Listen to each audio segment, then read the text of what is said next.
ইতিহাসে কিছু রাত আছে যেগুলো নীরব ছিল, কিন্তু সেই নীরবতাই বদলে দিয়েছে পুরো পৃথিবী। কোনো রাজপ্রাসাদে নয়, কোনো সিংহাসনের ছায়ায় নয়, একটি অচেনা গোয়ালঘরে জন্ম নিয়েছিল এমন এক শিশু যার নাম আজও উচ্চারিত হলে থমকে যায় সময়। আমি পারভেজ কামাল, টাচ হিস্ট্রি থেকে।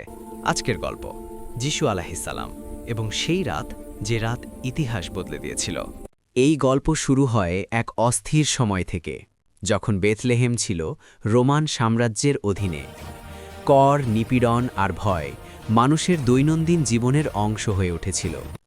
রোমান সেনাদের বুটের শব্দে কেঁপে উঠত পথঘাট।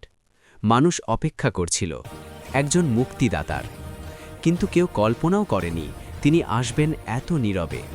এই গল্পের কেন্দ্রেও একজন নারী, নাম মরিয়ম আলাইহাসসালাম। সমাজের চোখে তিনি ছিলেন প্রশ্নবিদ্ধ, কিন্তু আল্লাহর কাছে তিনি ছিলেন নির্বাচিত। ভয়, অপমান আর অনিশ্চয়তা নিয়ে তিনি হাঁটছিলেন ইতিহাসের সবচেয়ে কঠিন পথ। একজন তরুণী, কিন্তু তার কাঁধে ছিল মানবজাতির এক মহান অধ্যায়। কোনো প্রাসাদ দরজা খোলেনি, কোনো শহর আলো জ্বালায়নি।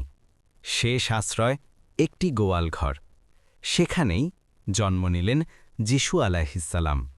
না ছিল সোনা, না ছিল মুকুট, ছিল শুধু খড়, নিঃশ্বাস আর এক নতুন ভোর। সেই রাত নীরব ছিল না আকাশে।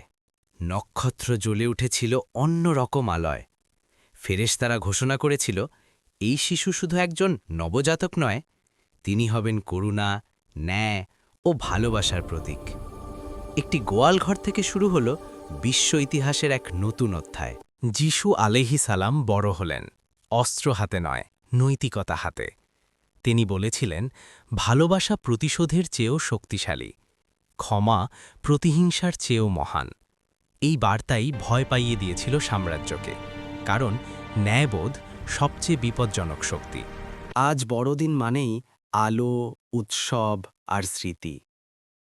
কিন্তু সেই প্রথম বড়দিন ছিল নীরব, ভয়ঙ্কর আর বিস্ময়কর।